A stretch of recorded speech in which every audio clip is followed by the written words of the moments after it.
آیت‌الله سید مجتبی حسینی خامنه‌ای ইরানের সর্বোচ্চ ধর্মীয় নেতা আয়াতুল্লাহ আলী খামেনিকে হত্যার পর দেশটিতে নতুন নেতা কে হবেন তা নিয়ে শুরু হয় আলোচনা। স্থানীয় সময় সোমবার ভোরে ইরানের রাষ্ট্রীয় টেলিভিশনে ঘোষণা করা হয় তাদের নতুন সর্বোচ্চ নেতার নাম। প্রয়াত সুপ্রিম লিডার আয়াতুল্লাহ আলী খামেনির দ্বিতীয় ছেলে মোজতবা খামেনিকে নতুন নেতা হিসেবে মনোনীত করে শীর্ষ নেতারা।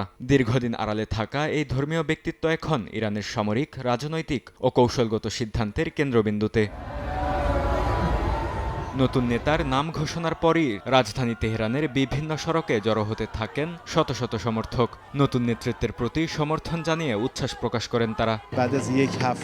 পুরো এক সপ্তাহ অপেক্ষা করার পর নতুন নেতা নির্বাচিত হয় আমরা খুবই আনন্দিত। আমরা এখন নিশ্চিত তার নেতৃত্বে আমাদের পথ চলা অব্যাহত থাকবে। আমি খবরটি শুনেছি যে তিনি নির্বাচিত হয়েছেন। আমি খুবই আনন্দিত। আমি বিশ্বাস করি তিনি শিয়া জাতিকে নেতৃত্ব দেওয়ার জন্য সবচেয়ে যোগ্য।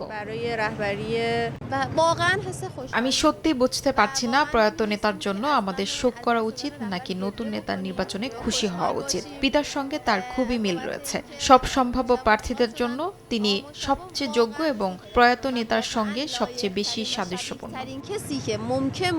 ইরানের রেভলিউশনারি গার্ডস কোর মোজতবা খামেনিকে অভিনন্দন জানিয়ে তাকে নতুন সর্বোচ্চ নেতা হিসেবে স্বীকৃতি দিয়েছে। তার প্রতি আন্তরিক ও আজীবন অনুগত্য ঘোষণা করেছে আইআরজিসি।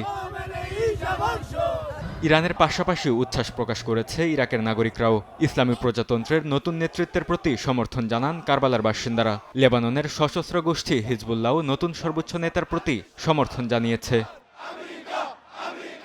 বরকতুল্লাহ, সময় সংবাদ।